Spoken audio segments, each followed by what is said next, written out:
Hey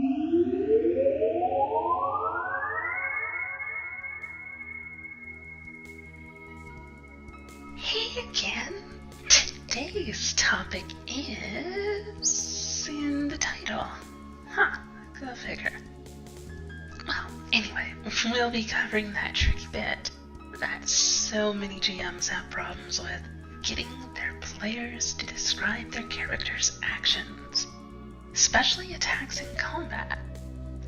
Hey, wait a second. Isn't that a problem with the GM or the players? What's this got to do with game design?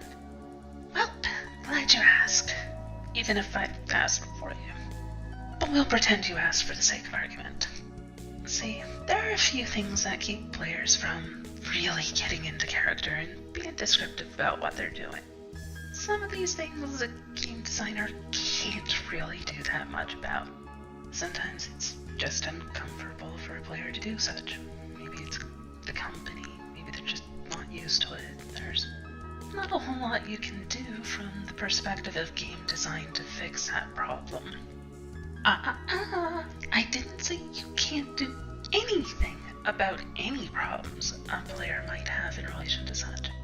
There's actually quite a few problems that are built right into various game systems directly that prevent or at least hamper significantly a player from really getting into what's going on or describing what their character does once they are into the thick of things. So let's take a look at a few of these things. First off, let's be blunt. In general, people don't tend to do stuff unless it benefits them somehow. If it at least gives them a warm, fuzzy feeling, then yeah. You can get them to do all sorts of things that are counterproductive to them. But if you just ask someone to do something that will annoy them greatly and they can't even see any benefit to it, they're probably not gonna do it. What does this have to do with game design? Well, consider what you reward players with for describing what their character does. No, I don't mean actual rewards in terms of bonuses to experience or extra damage or extra facts, stuff like that. No. Those are far too obvious, and strangely enough, it doesn't nudge players very far because at that point it feels like work or a chore. It's something you begrudgingly have to do because it gives you a bonus. Most people work crappy jobs. They go to work to get paid, not because they want to. They don't want to come home for the weekend, sit down with their friends, and then do more crappy work for more payout that they can't even spend. Yay, experience! It's been tried many a time before where if a character role plays well, they get bonuses, and it simply doesn't work. So drop that line of reasoning immediately, it just doesn't work that way. No, the reward I'm talking about is quite different. Consider for a moment, if you will, the open RPG. There's no written rules, no stats, no source book. There's no direct bonus in terms of experience or stat boosts or anything, and yet players tend to be distinctly expressive in what their character does. Huh. Well, that's interesting, isn't it? What's the big deal? What makes players want to be more descriptive without rules than when everything's written out? Well, to be honest, that's half the problem right there. You know that thing we talked about last time? The dealing with how rules limit options? Well, it can go too far by enforcing that stuff only happens if the rules say it does. Let's say we're in combat. You didn't actually say you cast the spell, so now there's ogres. Great, fine, whatever. About that ogre sling knife with a +9 against ogres. Woo! Assuming you're not busy getting drunk. So there's an ogre in front of you. D&D powers go. Roll dim dice and woo, hit. Wait, you didn't even say what you were doing. Oh yeah, you attack. Because what else are you going to do? Here's our first pitfall. When your described actions have no impact on what happens, you kinda tend to not place any value on them. The reward a player gets for describing their attack doesn't come in terms of bonus stats, like extra damage for doing a really big attack, so much as it comes from having an impact on what happens. In our D&D example here, we'll say the character does a fancy flourish with their knife, dancing back and forth to confuse the ogre, and then BAM! Knife to the face. Well, probably the ankle. I mean, it's an ogre after all, so, you know. Anyway, point is, character does funny little dance and rolls stay as normal. Nothing changed. Nothing's different. Your player could have just said, I attack, and got the exact same response. If there's no change, there's no point to describe it, unless the player feels personal satisfaction from describing the meaningless event. Hey, some people do, and good for them. But most players don't. They need something a little bit more tangible. Now, this doesn't necessarily mean stat bonuses in combat again. Sure, you could give the effect of flanking or say the ogre's flat-footed, and that is a change. But the player doesn't really necessarily need positive benefits. They can help, but they're not needed. What's needed is that somehow something changes in a meaningful way, for good or ill. The important part is that the description of the attack alters the outcome. So, what's the ogre do? Well, the idiotic little gnome's dancing about like, well, idiotic little gnome. The ogre laughs his butt off and slaps his friend, pointing out the gnome's antics. Now, maybe that gives an advantage to hitting the distracted ogre. Or maybe his friend's a lot more suspicious than he is. Sees the dagger coming, grabs at it, blocking the attack. Key to this working is that player did something, doesn't matter what, and something happened in direct response to what the player did.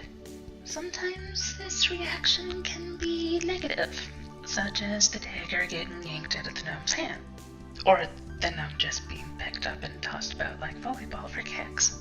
In a rather literal sense. I know you're not supposed to kick it. Maybe it's more of a soccer ball. I don't know. Anyway, don't feel too bad. Regardless, I mean, it's only a gnome. Yes, I am racist against gnomes. You got a problem with that? Of course you don't. It's a gnome. Anyway, I digress. The point here is that even a negative consequence is still an affirmation that the character's actions actually did something that had an impact upon what happened. Maybe they won't try that specific action next time, but they've made the connection that when they do something, it has an effect on the game world. Maybe not a good effect, but at least it's an effect. Now, you don't want to punish players for thinking outside of the box too often, nor do you want to always reward them regardless of what it is they do. If they do something dumb, then it's probably for the best if the outcome is typically negative in response. After all, you want to encourage your players to think before they act and actually put some effort into this, rather than just the first thing that pops into their head. Still, if a player comes up with a good idea, you want to reward them by having something good happen in most cases. Hey, that's the GM's job, I hear you saying. Well, yeah, it is. However, you can build this into the game itself. You can also build it out of the game. Rules which strictly define what happens in every single scenario limit the opportunity for players to do stuff that matters. If you go into extensive detail about rules on how to trip someone, how to grapple, to perform every single wrestling move you've ever seen on TV, and you micromanage every aspect of combat down to the letter, the player's only going to do what their character has training in, or what will give a benefit at that very moment. Furthermore, if you have to pick up a book and dig through 37 pages of special event mechanics in combat to figure out what happens, most players are going to say screw it and auto-attack so they don't have to deal with the game grinding to a halt.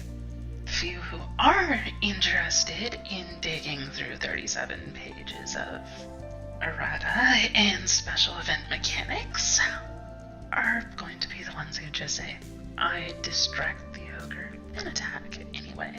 Because they're primarily interested in the mechanical benefit of such, because they know it exists. So, overly detailed rules stifle creativity. Who'd have thunk? But hey, the reverse is also true. Dang, now that sucks. See, if you leave the rules so open that an attack is entirely vague as to what's going on during the attack, then you're stuck with players not knowing what to do. There's no real description of combat, nothing saying what's happening. Most players tend to draw a blank when they're left with infinite possibility. It just overwhelms them and shuts down their thought process entirely. So, what we want is scaffolding. We want an outline of sorts of what's going on, but not the absolute specifics. The ogre makes a grab for the gnome's dagger, while the other is too busy laughing it up to notice. Alright, not the best description in the world, but it's important because it says what's happening. And, well, okay, it actually involves several important factors. The first one is A, it says what's happening. B, it notes an action being taken. And C, it provides an informal question of what do you do in response? If we go back to, Pathfinder, then the character's not really given a whole lot of detail to work with in terms of what's going on. An attack is way too broad of an event. In the Pathfinder system and its precursor, D&D, it's a back and forth of several hits, parries, dodges, and so on. There's a lot that goes on during an attack in these games, but the problem here is that it includes both the offensive and the defensive actions all rolled up into one big ball and resolved by dice. You attack, roll to hit, the enemy has armor, you have to beat that. Everything takes place automatically, and it doesn't matter if the GM describes that the ogre makes a grab for the dagger or not, because the very foundation of the game, the core rules themselves, are built in such a way that the character can't really do anything about it. There's no counterplay, no control, no option to interject with a reaction to an event, unless the GM specifically allows for such, but that's not in the core rules of the game, therefore it's not actually part of the game. The GM is adding rules. Once you start messing with the core rules of the game, you're not playing the same game anymore. That's why Pathfinder and D&D, although they're very similar, are two distinctively different games. And this is where you, the game designer, gets to step in and lend a helping hand. Probably not to the ogre. I mean, he's kind of got it already covered. I mean, it's only a gnome. Now, D&D and Pathfinder aren't descriptive games. They're not roleplay heavy in nature. The core rules are built around combat and being a murder hobo. And they're pretty good at what they do. But you have to realize that, if you're playing D&D, it's not designed around highly descriptive combat, where players go into detail about what it is they do. Combat's clinical, precise, as precise as combat can be with such heavy reliance on dice. Regardless, combat in D&D and its derivatives comes down to I attack, and that's basically the end of the conversation right there. Now, do you want a game that you describe what happens? Well, then you're gonna need counterplay. The ogre lifts its huge club to turn your gnome into jelly. What do you do? In D&D, you don't even roll defense, you just hope he misses. If you want your game to have players talking about what they do in detail, they have to give them the opportunity to actually, do something. I know, it's weird, but there you have it. The ogre lifts its club, and what? Does the gnome scramble between his his legs to escape? Try punching the taller ogre in the groin. Lift a shield to block. Run and hide behind the other ogres so they hit each other instead in the ensuing confusion. You may notice there's actually a lot of options here all of a sudden. Some of them can be given statistical representation in the game's rules. Some of them are a bit too situationally specific to have such implemented. You don't really want to go into that level of detail anyway, or are stuck with the previous situation of removing all creativity from a player by specifically stating every single thing that they can do. The important part is that you've given the player a choice at all. A choice that will affect the outcome of what happens in a meaningful way. Yes, the gnome can run away. They're good at that. Or hide behind the other ogre. Or fight back in a number of ways. This all opens up because the core rules implemented in this game say that the ogre is going to swing. And rather than carry out the swing in defense automatically, it pauses to ask, what do you do? It's because of this principle that D&D is never going to be an overly descriptive game in combat for most players. And players who lean heavily in the direction of role-playing will find a way to squeeze the descriptive actions in there anyway. But it's forced and unnatural because the core rules of the game aren't built with that kind of gameplay in mind. So, recap time. From a game designer's perspective, you want to have cinematic combat where players often have a descriptive say in terms of what goes on in combat. You need a few things. First, you need to have a way for the player to perform any interaction at all. This is the game designer's decision to add a back and forth reactionary sort of combat style to the game. And it means building mechanics that allow the player to do stuff outside of their turn. Reactionary abilities can be used in place of actual pauses to ask what the player does, but these limit the player to only being able to choose what options you write into the game. Note that this also goes for out-of-combat stuff. You also have to have an action and a reaction. If you don't have this set up, then you're probably not going to get much description from your players. Anyway, this leads us into the second thing we need. Second on the list is a proper framework for what's available.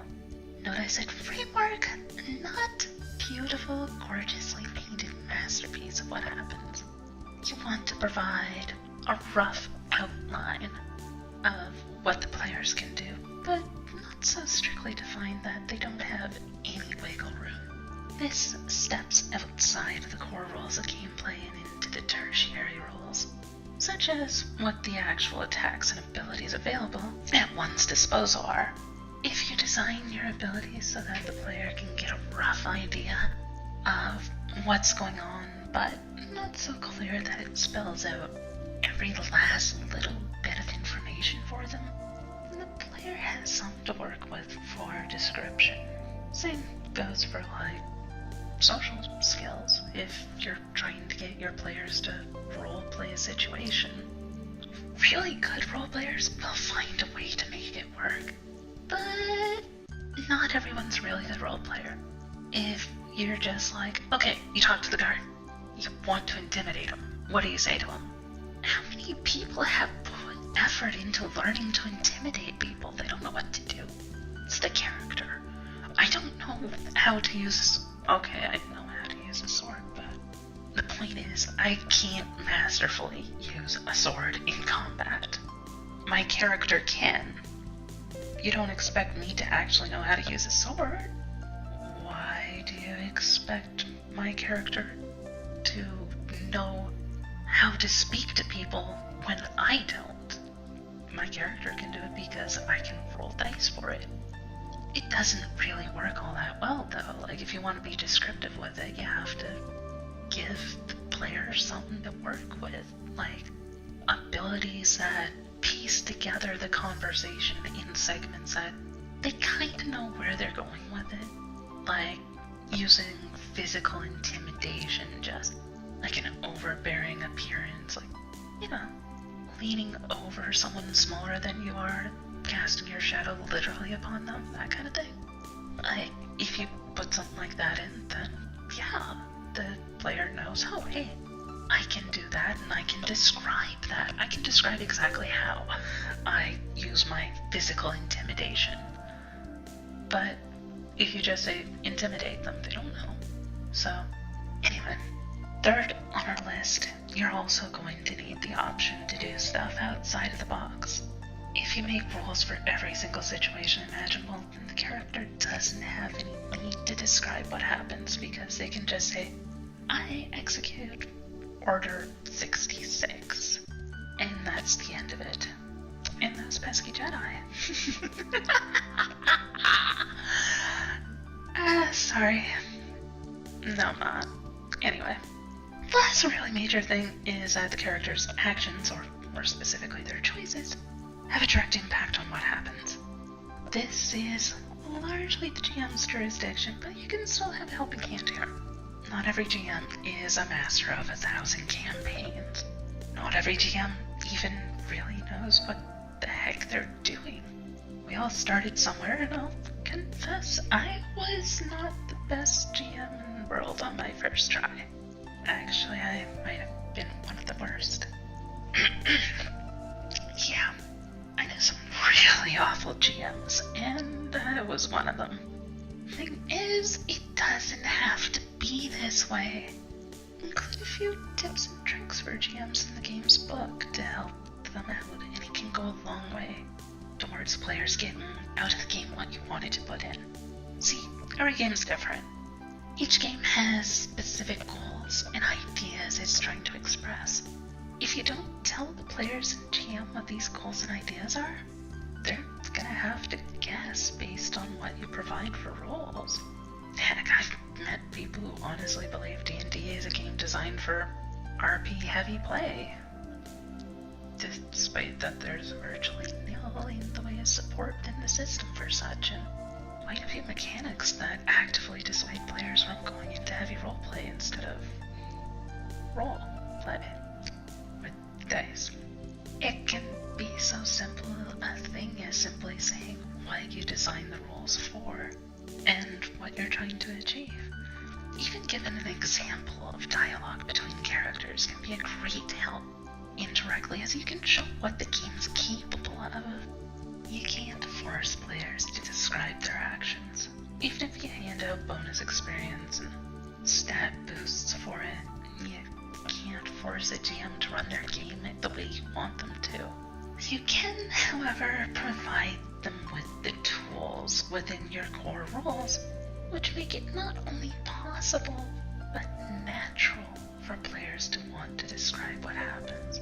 If, and I stress that if heavily, and this next one I'm supposed to, if your goal is to have a roleplay heavy game, where even in combat, the players get to say what their characters do in detail, well, add the mechanics in.